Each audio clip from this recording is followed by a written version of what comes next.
నెట్లో మీరు ఏం సెర్చ్ చేస్తున్నారు? సోషల్ మీడియాలో ఏ పోస్ట్ పెట్టారు? ఆన్‌లైన్ పోర్టల్‌లో ఏం ఆర్డర్ చేశారు?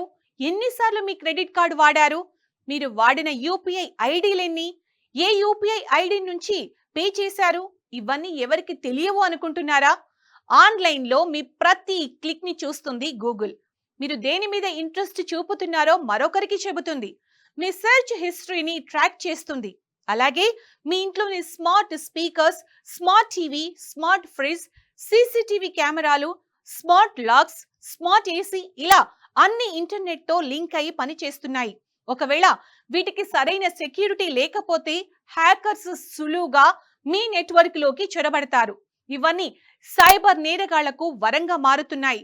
మరి సైబర్ మోసాల బారిన పడకుండా ఎలాంటి సెక్యూరిటీ సెట్టింగ్స్ వాడాలి? ఆన్లైన్ ట్రాన్సాక్షన్స్ చేసేటప్పుడు ఎలాంటి జాగ్రత్తలు తీసుకోవాలి? Watch this story.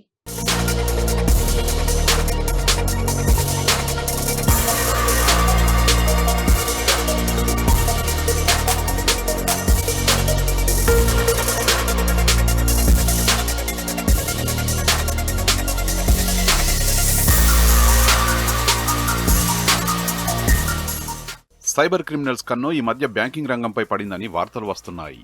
వీరు ఏటీఎంలను హ్యాక్ చేస్తూ డబ్బుని తమ అకౌంట్లలోకి ట్రాన్స్ఫర్ చేసుకుంటున్నారని సైబర్ నిపుణులు హెచ్చరిస్తున్నారు. ఈ మధ్య నేరగాళ్లు క్లోన్ కార్డుల్ని తయారు చేస్తున్నారు. మీరు మీ కార్డును ఎక్కడో స్వైప్ చేసి షాపింగ్ చేసిన తర్వాత వెళ్లిపోతారు. ఆ తర్వాత సైబర్ నేరగాళ్లు మీ డాటాను క్లోన్ చేసి మరో కార్డు తయారు చేస్తారు. మీరు మీ క్రెడిట్ కార్డు లేదా డెబిట్ కార్డు స్వైప్ చేసినప్పుడు అక్కడ అంతకుముందే ఏర్పాటు చేసిన స్కిమ్మర్లోకి మీ డాటా వెళ్తుంది. ఈ స్కిమ్మర్ మోసాలు ఖాతాదారులకు మాత్రమే కాదు, బ్యాంకులకు పెద్ద తలనొప్పిగా మారాయి. క్షణాల్లో వేలాది రూపాయలు నష్టపోతుంటే ఆ ఫిర్యాదుల్ని పరిష్కరించలేక బ్యాంకులు ముప్పు తిప్పలు పడుతున్నాయి.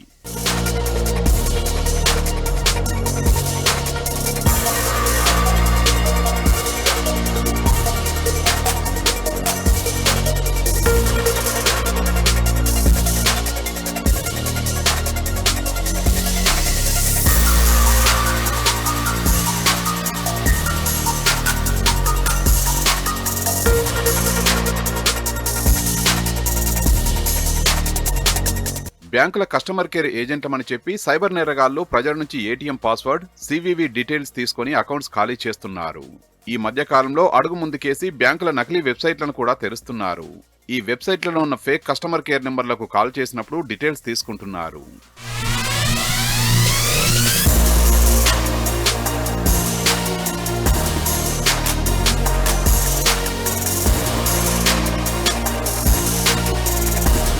అయితే ఇలాంటి సైబర్ మోసాల బారిన పడకుండా బ్యాంకులు కొన్ని సూచనలు చేస్తున్నాయి.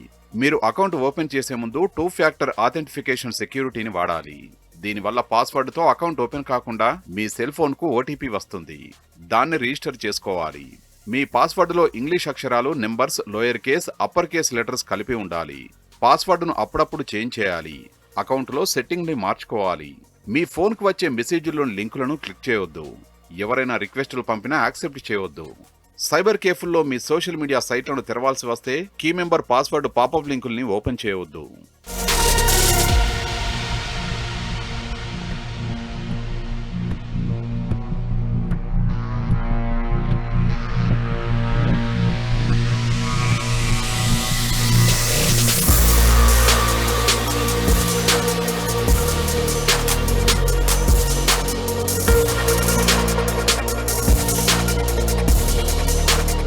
క్రెడిట్ కార్డు, డెబిట్ కార్డులో వాటి గడువు తేదీ, పిన్, సివివి అంకెలే చాలా ముఖ్యమైనవి.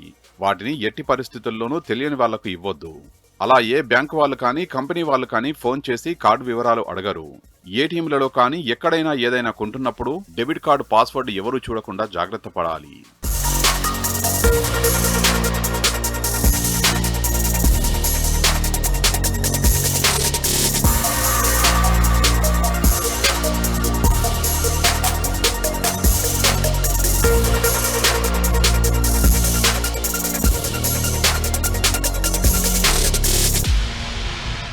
ఏటీఎంలో మనీ డ్రా చేసిన తర్వాత ఆ స్లిప్ని అక్కడే వదిలేయకుండా చింపేయాలి. అలాగే debit card, credit card statement ప్రింటౌట్లను ఎక్కడ పడితే అక్కడ పడేయకూడదు. ఎందుకంటే వాటిలోని డీటెయిల్స్తో మీ అకౌంట్లను యాక్సెస్ చేసే ప్రమాదం ఉంది. సాధ్యమైనంత వరకు ఈ బిల్స్, స్టేట్మెంట్స్ తీసుకుంటే ప్రింటౌట్లు బయటికి పోయే ప్రమాదం ఉండదు.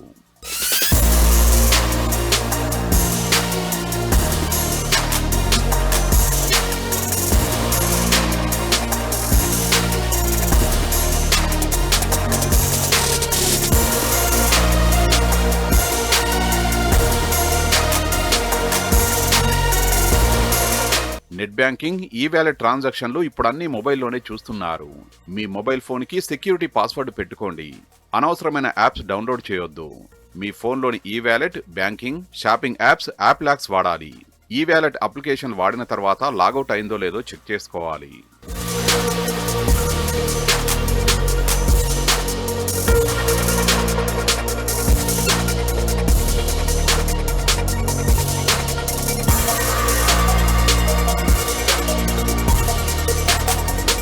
పండగ వస్తే చాలు ఈ కామర్స్ సంస్థలు బంపర్ ఆఫర్లు, డిస్కౌంట్లు ప్రకటిస్తున్నాయి. మనకు కావాల్సిన వాటిని ఆ వెబ్సైట్ ఓపెన్ చేసి ఆర్డర్ చేస్తుంటాం. అయితే ఆఫర్లు ప్రకటించే వెబ్సైట్ల పట్ల కొంచెం జాగ్రత్తగా ఉండాలని తెలంగాణ పోలీసులు సూచిస్తున్నారు. ఆఫర్లతో సైబర్ నేరగాళ్లు డబ్బులు దోచుకునే ప్రమాదం ఉందని హెచ్చరిస్తున్నారు. పండుగ సీజన్లో ఆఫర్లు, డిస్కౌంట్లను ఎరగా వేసి మోసం చేయవచ్చని, కాబట్టి జాగ్రత్త పడాలంటున్నారు. డిస్కౌంట్లు, క్యాష్ బ్యాక్ వచ్చే వాట్సాప్ మెసేజ్లను అస్సలు నమ్మొద్దు. క్రెడిట్ కార్డుపై ఆఫర్ ఇస్తున్నామంటూ కార్డు వివరాలు అడిగితే చెప్పొద్దు. గిఫ్ట్ కూపన్లు వస్తాయని చెబితే ఆశపడొద్దని, కూపన్లలో మీ డీటెయిల్స్ ఇవ్వొద్దని పోలీసులు కూడా హెచ్చరిస్తున్నారు.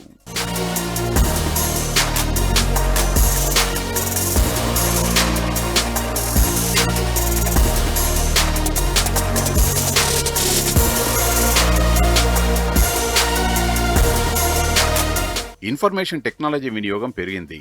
ఆన్లైన్, ఈజీ మనీ ట్రాన్సాక్షన్స్ పెరిగాయి. ఏమాత్రం ఏమరపాటుగా ఉన్నా సైబర్ నేరగాళ్లు లక్షల్లో కొల్లగొడుతున్నారు. నగరంలో ఇటీవల సైబర్ నేరాలు పెరిగిపోయాయి. ప్రతి ఒక్కరూ ఆన్లైన్ లావాదేవీలు, OLX, ఫ్లిప్కార్ట్, అమెజాన్ లావాదేవీలు జరిపేటప్పుడు జాగ్రత్త వహిస్తే మంచిదని సైబర్ క్రైమ్ పోలీసులు హెచ్చరిస్తున్నారు.